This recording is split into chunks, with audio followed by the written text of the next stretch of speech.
My name is Camilla, and if you had told me 10 years ago that I'd be living in my childhood home with my husband, Mark, and our daughter, Lily, I would have believed you.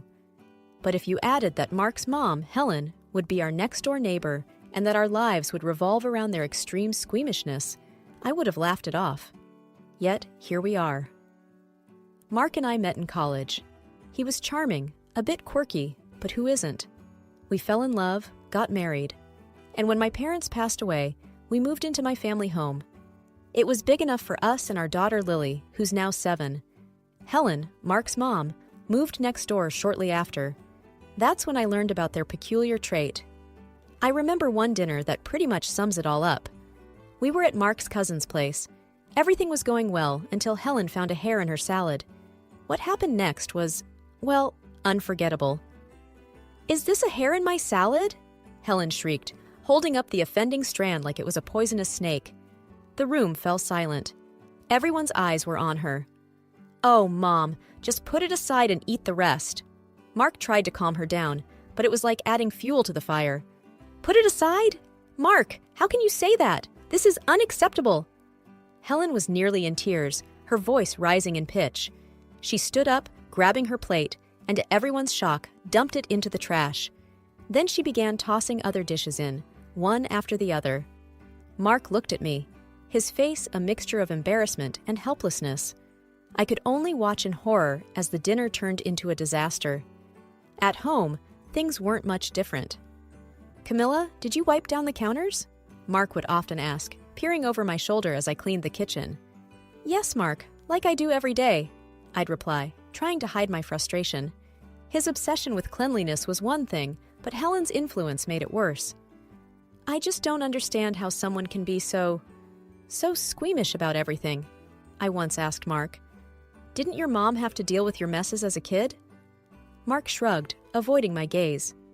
"Dad handled most of that stuff. Mom couldn't stand it."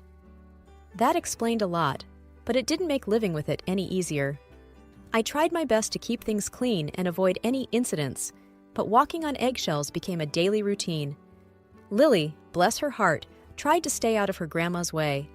She once whispered to me, "Mommy, why is Grandma always so mad about little things?" I hugged her tight, not really having an answer. "Some people just see the world differently, sweetheart." Life with Mark and his mom, Helen, next door, was like living on a strange, squeamish island.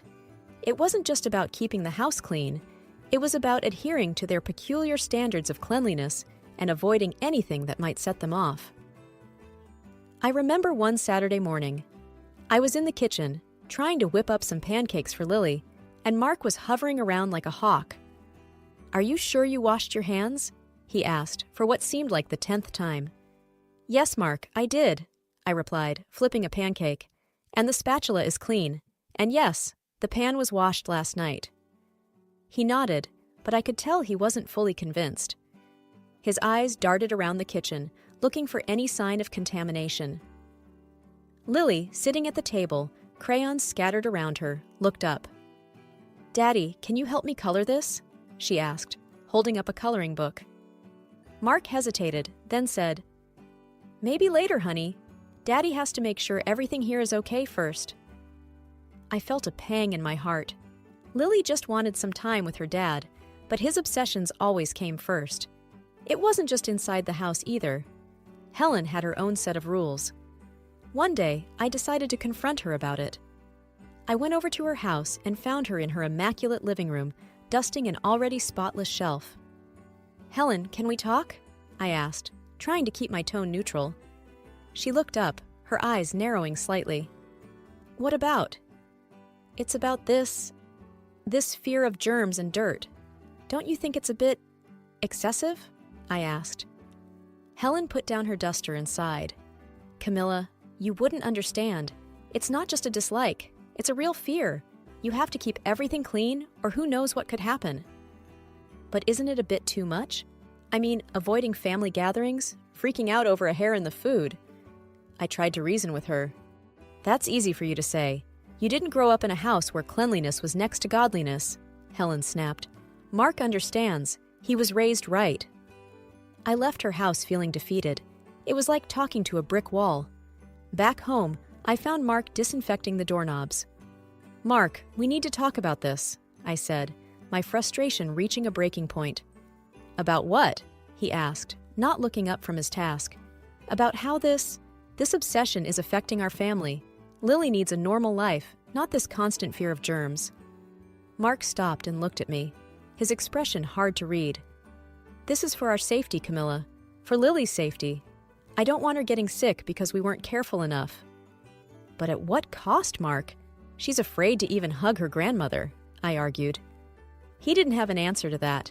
He just went back to his cleaning, leaving me standing there, feeling more alone than ever. I knew something had to change, but I didn't know how to make it happen. I just hoped that someday Mark and Helen would see that there was more to life than living in fear of a little dirt. As days turned into weeks, I watched Lily grow more and more reserved, especially around her grandma Helen. It wasn't just the usual shyness some kids have around their grandparents. This was fear, plain and simple. Fear of doing something wrong, something that would upset her grandma's rigid sense of order. One evening, while I was tucking Lily into bed, she looked up at me with her big, worried eyes. "Mommy, why doesn't Grandma like me?" she asked, her voice barely above a whisper. I was taken aback. "Lily, Grandma loves you. She has her own way of showing it," I said, trying to comfort her. "But she always looks so mad, and she never hugs me." Lily's voice trembled. I hugged her tightly. "I know, sweetie. Grandma has a hard time with messes and germs. It's not about you, I promise." Lily nodded, but I could tell she didn't fully understand. How could she? Helen's behavior was hard enough for me to grasp, let alone a 7-year-old. The next day, I decided to have a gentle talk with Helen. I found her in her garden, meticulously trimming her rose bushes. "Helen, can I talk to you for a minute?" I asked, approaching her. She put down her gardening shears and wiped her hands on a cloth. "What is it, Camilla?" "It's about Lily. She feels like you don't like her," I said, choosing my words carefully. Helen frowned. "That's ridiculous. Of course I like her. She's my granddaughter." "I know, but you never show her any affection. You don't hug her, and she's picking up on that. It's making her feel unwanted," I explained. Helen looked genuinely surprised. I hadn't thought about that. It's just that children are so messy and... "Helen, she's a child. She needs love and affection, not just rules and cleanliness," I said, hoping to get through to her. Helen sighed, looking down at her perfectly manicured lawn. "I'll try, Camilla. I'm not making any promises, but I'll try." It wasn't much, but it was a start. I thanked her and went back inside, feeling a small glimmer of hope. That evening, when Helen came over for dinner, I watched her make an effort. She was stiff and awkward, but she sat next to Lily and asked her about school. Lily was hesitant at first, but she eventually started talking about her day, her eyes lighting up as she described her art project. Mark noticed the change too. After dinner, as we were cleaning up, he said, "Mom was different tonight, nicer." I nodded. "I talked to her, about Lily. I think she's trying." Mark looked at me, a hint of gratitude in his eyes. "Thanks, Camilla. That means a lot." It was a small victory, but a victory nonetheless. I just hoped it was the beginning of something better, not just a fleeting moment of normalcy. One day, everything changed. It was about my Aunt June's passing. She lived in a city a few hours away, and her funeral demanded my presence. This meant leaving Lily, my 7-year-old daughter, in the care of my husband, Mark, for a couple of days. The evening before my departure, I sat down with Mark in our cozy living room, the walls lined with family photos, some of which included Aunt June. "Mark, I'm really worried about leaving Lily with you," I began, my voice tinged with concern. "You know how she is, and with your... well, you know." Mark put down the book he was reading and looked at me with a reassuring yet somewhat distant gaze. "Camilla, we'll be fine. It's just 2 days. I know I'm not great with messes, but I can manage. It's my daughter we're talking about." I wanted to believe him, but doubts lingered. I handed him a list of emergency contacts and instructions I had prepared. "Everything's on here, from her meal times to her bedtime story routine. And please, if anything happens, Just call Helen or the numbers on this list." He nodded, taking the list but not really looking at it. "Got it. We'll be fine, Camilla. Go and pay your respects to Aunt June without worrying." The drive to the funeral was a blur of anxious thoughts. I called Mark several times. Each time, his response was the same. "Everything's under control, Camilla. Focus on your family there." But my mother's intuition told me something wasn't right. When I returned 2 days later, a sense of dread filled me as I approached our home. It looked unusually quiet and deserted. Frantically, I called Mark, but my calls went unanswered. Rushing inside, I called out, "Lily, Mark!" There was no response, just an eerie silence. Then, from the staircase, I heard a small, trembling voice. "Mommy?" It was Lily, looking small and forlorn, clutching her favorite plush bunny. "What happened, sweetie? Where's Daddy?" I asked, my heart pounding. Tears welled up in her eyes. "Daddy left last night. He said he couldn't stay here." I knelt down, trying to hide my shock and anger. "Why did he leave, Lily? Did something happen?" Lily nodded, her voice barely a whisper. I was sick. I threw up. Daddy got scared and said he had to go to Grandma's." My mind reeled with disbelief and anger. Mark had left our daughter alone because he couldn't handle a bit of vomit? "Did he say when he'd be back?" I asked, trying to maintain my composure for Lily's sake. She shook her head, her small hands gripping her bunny tighter. "No, Mommy, he just left. I was scared." I hugged her, feeling a protective rage building inside me. This was more than just Mark's usual squeamishness. This was outright neglect. As I comforted Lily, I glanced around.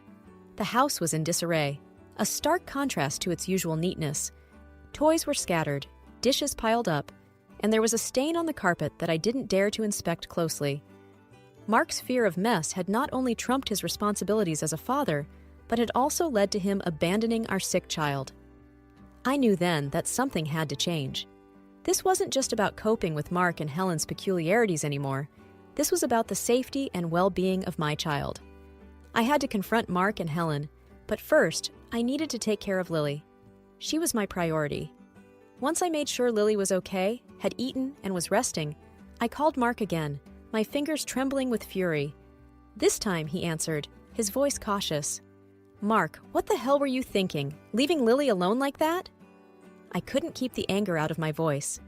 "Camilla, I couldn't handle it. You know how I am with that stuff. I thought she'd be fine." Mark's voice was defensive, almost detached. "Fine? She's a child, Mark. She was sick and scared. You're her father. You're supposed to take care of her, not run away at the first sign of trouble." Mark was silent on the other end, and I knew that our conversation was far from over. After ensuring Lily was safe and had calmed down, I knew I had to confront Mark and Helen. My hands were shaking as I dialed Mark's number again. This time, he picked up immediately. "Mark, we need to talk, now. In person," I said, trying to keep my voice steady. Okay, I'm coming over," he replied, a hint of reluctance in his voice. I paced around the living room, waiting. When Mark arrived, he wasn't alone. Helen was with him. They stood at the doorstep, neither making a move to come in. The sight of them, standing there so unaffected, fueled my anger. "What you did, leaving Lily alone when she was sick, is inexcusable, Mark. How could you?" I started, my voice rising. Mark shifted uncomfortably. "I told you I couldn't handle it. I didn't think it was a big deal. She's 7, not a baby." "Not a big deal? She was terrified, Mark. Alone in this big house. Anything could have happened." I couldn't believe his casual dismissal. Helen chimed in, her tone defensive. "Camilla, he did what he thought was best. He's not good with sickness. You know this." "That's not an excuse, Helen. He's her father. It's his responsibility to take care of her, no matter what," I shot back, my gaze fixed on Mark. Mark looked away, unable to meet my eyes. I panicked. "I'm sorry, okay?" "Sorry doesn't cut it, Mark. This is about our daughter's safety. And you, Helen, encouraging this behavior? It's harmful, not just annoying," I said, my frustration boiling over. Helen's face hardened. "We've always been this way. It's not our fault you don't understand." Understanding dawned on me then. This wasn't just about cleanliness or a simple fear of germs. This was deeper, more ingrained, and it was affecting Lily. I understand more than you think. What I don't understand is how you can justify neglecting a child, I said, my voice steady but firm. Mark finally spoke up. Camilla, let's just calm down and talk about this. Calm down? Mark, your actions put our daughter in danger. I can't just calm down about that. And I can't let it happen again, I said, my decision clear in my mind. I looked at both of them, standing there, still not fully grasping the gravity of the situation. I need to think about what's best for Lily. And right now, I don't think that includes being around this level of irresponsibility. Mark and Helen exchanged a glance, but neither said anything. They knew I was serious. I'll be in touch about what happens next. For now, I think it's best if you both leave, I said, ushering them out the door. As they walked away, a mix of emotions washed over me. Anger, disappointment, but also a sense of clarity. I needed to protect Lily, and if that meant making tough decisions, so be it. The confrontation had revealed a stark truth. I couldn't rely on Mark or Helen when it came to Lily's well-being. After Mark and Helen left, my mind was racing. I knew I had to take concrete steps to ensure Lily's safety. The first thing I did was call my friend Sarah, who's a lawyer. I explained the situation to her, my voice shaky with emotion. Sarah, I don't know what to do. Mark left Lily alone at home when she was sick. I can't trust him anymore, I said, feeling a lump in my throat. Sarah's voice was calm and reassuring. Camilla, first of all, make sure Lily is okay now. Have you seen a doctor? No, not yet. I'll call one right away, I replied, realizing I had been so caught up in my anger that I hadn't thought of this. Good. Get Lily checked out. Then we can talk about your options legally. This is serious, Camilla. Leaving a child alone like that. It's not just irresponsible, it's dangerous, Sarah said. I hung up and immediately called our family doctor, who agreed to see Lily right away. Thankfully, she was fine, just a bit shaken up from the whole ordeal. The next day, I met with Sarah. We sat in her office, a small, unassuming room filled with legal books and papers. You have grounds to file for sole custody, Camilla. What Mark did was essentially child endangerment, she explained. I listened, the weight of the situation pressing down on me. What about Helen? She's just as responsible for this mindset of Mark's. Sarah nodded. You can file a restraining order against her if you think she poses a threat to Lily's well-being. It was a lot to take in. Filing for divorce, sole custody, possibly a restraining order. It felt like my entire world was collapsing. But then I thought of Lily, her frightened face when I found her alone, and I knew I had no choice. I'll do it. I have to protect Lily, I said, my voice firm. Sarah gave me a sympathetic look. I'll start the paperwork. It won't be easy, Camilla, but I'll be with you every step of the way. Over the next few weeks, life was a whirlwind of legal meetings and emotional upheavals. Mark tried to talk to me, to apologize, but I couldn't get past what he had done. Helen, on the other hand, was furious. She accused me of overreacting, of tearing the family apart. You're making a mistake, Camilla. Mark is a good father. He just made one mistake, Helen said during one heated phone call. One mistake that could have cost our daughter her life, Helen. I can't overlook that. I won't, I replied, my resolve unwavering. Eventually, the court granted me sole custody of Lily. Mark was allowed supervised visits, but Helen was barred from seeing Lily without my permission. It was a bitter victory. My marriage was over, my family broken, but Lily was safe, and that was all that mattered. Life after the divorce and the court's decision was like stepping into a new world. It was a world where I was both a single parent and the sole protector of my little girl, Lily. The divorce had been tough, with its fair share of tears and heartache, but it was done. It was time to move forward. One evening, as I was tucking Lily into bed, she looked up at me with her curious eyes. Mommy, are we going to be okay? Just the two of us?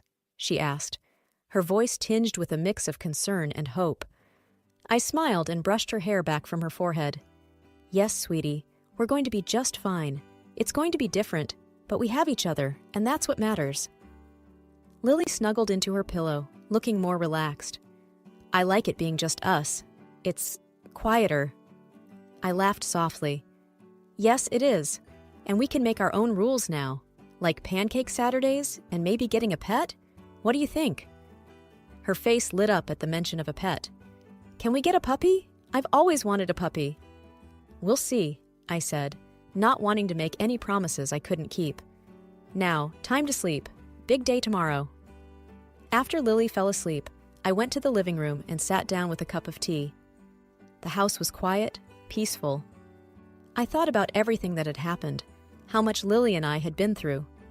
It hadn't been easy, but I felt a sense of pride and strength. I had stood up for my daughter, for her safety and well-being. The next day, I took Lily to the park. We walked hand in hand, the sun shining down on us. "Mommy, look at the ducks!" Lily exclaimed, pointing at the pond. We stopped and watched the ducks, and I realized how much I had missed these simple moments, moments without worry or fear. "Mommy, can I ask you something?" Lily said, looking up at me. "Of course, sweetie. What is it? Will Daddy be okay?